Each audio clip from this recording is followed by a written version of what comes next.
To be a leader requires one thing and one thing only: followers. That's it. It has nothing to do with rank or title. It has to do with whether others are going to choose, that volunteer, raise their hands and volunteer to go in the direction that you set. We can force people to do things, we can whip them into shape or offer them all kinds of carrots and sticks to get them to do things, but at the end of the day, a true leader is the one where others raise their hand and say, I will follow you. The question is, why should anyone follow you? Now, the human animal is like a company. If we want to get certain behaviors out of the organization, out of people, we give them certain incentives or disincentives. We are exactly the same. If you want someone to perform, if you want them to hit a goal, we set the target, we set the goal, and we offer them some sort of bonus if they get there, and we incentivize the behavior. If we threaten someone with a punishment, we disincentivize the behavior. Wait till your father comes home. You know, anyone who's a parent with gold stars or bonuses or all kinds of things, we're used to this. This is normal. The human body works exactly the same way. If you've ever had a feeling of love, trust, joy, fulfillment, status, pride, those are all chemically produced feelings. They're chemically produced incentives trying to get us, the human body's trying to get us to do certain things to get us to cooperate. Tangible matters. We can only see the things we have words for, right? And this is why the leader must provide a clear vision. Why are we doing this? Why are we in business in the first place? What is the point of growing the company that you're growing? Everybody talks about, what's your growth? What's the point of the growth? In other words, you have a company. Why do you have that company? What is the value your company is offering to others? And what do you want your company to leave behind when you're gone? There has to be a purpose for why your company exists beyond the things you make, beyond the things you do, beyond the money you make. You had the purpose when you founded the company, otherwise you wouldn't have taken the crazy risk to start it with the overwhelming chance of failure. And people wouldn't have given you blood, sweat, and tears if they didn't believe in you, because you were the alpha, you had the vision, you had the strength, and they wanted your protection. And they joined you, and they gave you their blood, sweat, and tears because you gave them a sense of purpose and belonging and protection. You have to know why you do what you do, and this is what the leaders do. And the more they can put it into words, the clearer they can put it into the words, the more we can see it. Again, we can only see the things we have words for. And so when you can put these things into words, other people can see them. I have a dream. Martin Luther King put into words the vision, seeing, he had. The rest of us could see it too, and now could focus all of our attention, all of our efforts on getting it done. And every metric, and this is the purpose of metrics, every metric we use it's not about the metric. Metrics are supposed to measure progress. In other words, each metric is the tree getting a little bigger. Each metric is us getting a little closer to the gazelle. We get another little shot of dopamine. Each metric shows us that we're getting closer to the vision. It's not just about the numbers at the end of the year. How did we do? We're up. Good. Towards what? Towards what? We don't know what we're getting closer to. And it makes work unfulfilling. Don't know what we're working towards. Dopamine.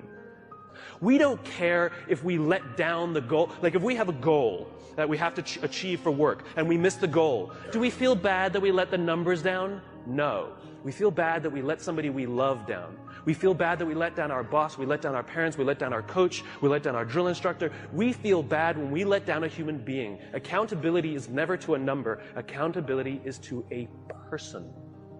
And if there is no relationship with the person who's supposed to look after us and the person we're supposed to be working for, then we don't feel accountable. And this is where leadership becomes really, really important. You see, when we give selflessly to those in our tribe, offering them protection, because that's all anybody wants at work. They want to feel safe, comfortable, protected. Think about it as a parent.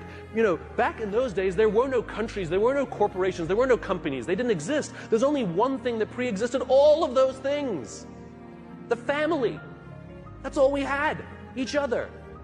Think about it. What do we say to our children? You don't get to choose your children. Some of them are funny looking. Some of them not that smart. Okay? Those are the kids you got. Sorry. You get to pick your employees, but you don't get to pick your children, and yet it doesn't matter who your kids are, whether they're the best looking or not, whether they're the smartest or not, whether they're strongest or not. You give them undying love. And you don't point out their weaknesses if you're a good parent. You point out their strengths if you're a good parent. You encourage them to do the things that they're good at. And you hold them up, and sometimes you let them fail and learn for themselves, and sometimes you discipline them, and sometimes you prop them up, and sometimes you push them, and sometimes you let them go. And more than anything else, all we want for our children is to achieve more than we could have achieved. And we will do that by providing them support, a feeling of safety, a feeling of protection. Well, guess what? It ain't no different at work. Stop saying our company is like a family. It is a family. And you are the mother and you are the father. And the minute you hire someone, you must give them undying love, and you must work tirelessly to see that they can achieve more than you could ever have imagined yourself achieving. Those are the best leaders. That's what it means to be a servant leader. Any company, any CEO that says to me proudly, we put our customers first, I always say, then that means you put your employees at least second. We put people first. Human beings come first, not numbers. We sacrifice people to save the numbers, but we don't sacrifice the numbers to save the people. A little bit backwards. And yet when we are willing to sacrifice the numbers to save people, you watch what happens to the people. There's a guy by the name of Bob Chapman in St. Louis, Missouri, who runs a company called Barry Waymiller. It's a $1.6 billion private company with 20% year-over-year growth for the past 20 years. Warren Buffett has 6%. What is Bob's secret? He is obsessed about people. He doesn't even talk about what his company does. It happens to be heavy manufacturing, large capital expenditure machinery. When Kimberly-Clark wants to buy a machine to make toilet paper, they make the machine. Huge, huge blue-collar, sort of good old-fashioned American manufacturing. When the financial crisis hit, Bob's company lost 30% of their revenues off the top. Boom, gone. They could not afford their labor pool at all. And so they sat down and they said, oh my God, do we have to have layoffs? And Bob refused. And so they implemented a furlough program where every employee from CEO to secretary had to take 4 weeks of unpaid time off. They didn't have to take it consecutively, and they could take it whenever they wanted. Those who could afford it more would trade with those who could afford it less. It was remarkable. And Bob told the company, it's better we should all suffer a little than any of us should have to suffer a lot. As human beings, we are biologically designed to cooperate, and we want to help each other. When you give someone the responsibility, when you put them in a position of power or authority for their responsibility, they rise up. Why? Because we all want to feel that our lives have value. We all want to feel that our lives and the work that we do is valuable to the tribe. We all want to know that our company needs us. But we don't make people feel needed, and we don't make their work feel necessary because we take all the responsibility and we don't let them have it. And when people feel fulfilled, when we make them feel necessary and they feel proud because something got done, because they were a part of it, they will give more and more and more and more.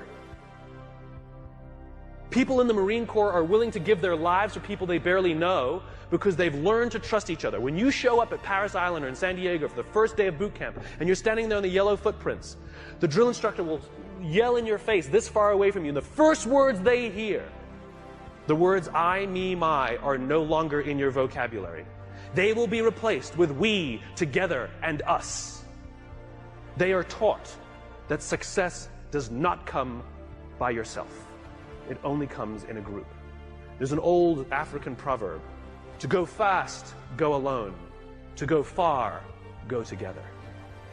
We're all talking about how quickly we're growing our companies, but how long will your company last? 80% of the Dow Index are 35 years or younger. Sure, we build fast-growing companies, but they don't last. I watched it. I went to the Crucible and watched these Marines. The Crucible is their final test before they become Marines. They're out for 56 hours. They get 3 meals, a total of 8 hours sleep the entire time. They're exhausted, they're tired, they're dirty, they're working hard. And you watch a fire squad of 4 guys making their way under barbed wire and shots fired and all of this mayhem and dirt and sand, and it's crazy. And they're dragging themselves across the dirt. And one of the guys is tired and starts falling back, but they have to achieve the mission. They've got to get to the other side. But what do? They stop, they go back, they grab his webbing, and they pull. They slowed themselves down because they'd rather slow down with all 4 than go fast with 3. To go fast, go alone. To go far, go together. Next time somebody says, what are your goals? Stop saying to increase top-line revenues by $1 million or $10 million or whatever you want to do next year. And start saying, we're building a company that's going to last 100 years. Watch the changes that happen inside the company. Devote yourself not to firing people, but to give them an opportunity to contribute. And if they fail, help them up. And if they fail, help them up. And if they fail, help them up. And if you really think they're incompetent and you really don't believe they fit your culture, why did you hire them? Because of their resumes or because they belong? We should treat hiring like adopting a child. We don't adopt children by saying, well, I'd like a blonde-haired, blue-eyed kid, yay high, and I want to make sure that they've done well in preschool before I take them. Well, that's how we hire people. I'm looking for somebody with experience in our industry, with at least 5 years, with this kind of, oh, you meet it, we'll take you. No, that's not what we do. When we adopt a child, we're going to give them the keys to our house and let them run around by themselves, maybe even give them responsibility over our other children. It's a slow decision. We want to get to know the kid. We want to spend a little time with the kid. See if they would fit in our family, if our other kids would get along with them. Hiring is exactly the same. You cannot judge the quality of a company by the good times. We cannot judge the quality of a crew when the seas are calm. We judge the quality of a crew when the seas are rough. And numbers will never come to your aid. Ever. People will. If things are going great and everything's growing and you feel that everyone's disposable, guess what? They think the same about you. It's reciprocal. It's always balanced. Time and energy. Roam the halls. Implement policies where if you have something to say somebody, not just the exchange of information, if you want to pay someone a compliment, if you want to ask somebody a question about their work, not about some fact like what time's the meeting, you do not send emails. You stand up, you walk the 35 feet, and you walk into their office and say, hey, quick question for you. That thing that you did for the client, can you just tell me a little more about it because I have a client meeting? I promise you the relationships that will form simply because people are giving time and energy. It's too quick to send an email. It's too easy. If I come over to your house for dinner, and a day later I send you this beautiful email how grateful I am for the dinner that you made for me, or if I sent you a handwritten note with the exact same words, which one makes you feel better? The handwritten note. It's not the words. It's not the intention. It's the time and energy we take. And if you think you're too busy to give time and energy to your people, then they're too busy to give time and energy to you. It is a balanced equation. I imagine a world in which the vast majority of people wake up every single morning inspired to go to work and come home every single day fulfilled by the work that they do. I believe that loving our jobs is a right, not a privilege. Why should it be just the lucky few who get to love going to work? It is an entitlement that we all have. And by saying love our jobs, doesn't mean we have to like them every day. We love our children every day, we don't like them every day. Right? We don't have to like every day, it can be hard, but we get to love it every day. And the thing that makes us love our jobs is not the work that we're doing. It's the way we feel when we go there. We feel safe, we feel protected, we feel that someone wants us to achieve more and is giving us the opportunity to prove to themselves and to ourselves that we can. This is the world that I imagine. This is why I do these talks.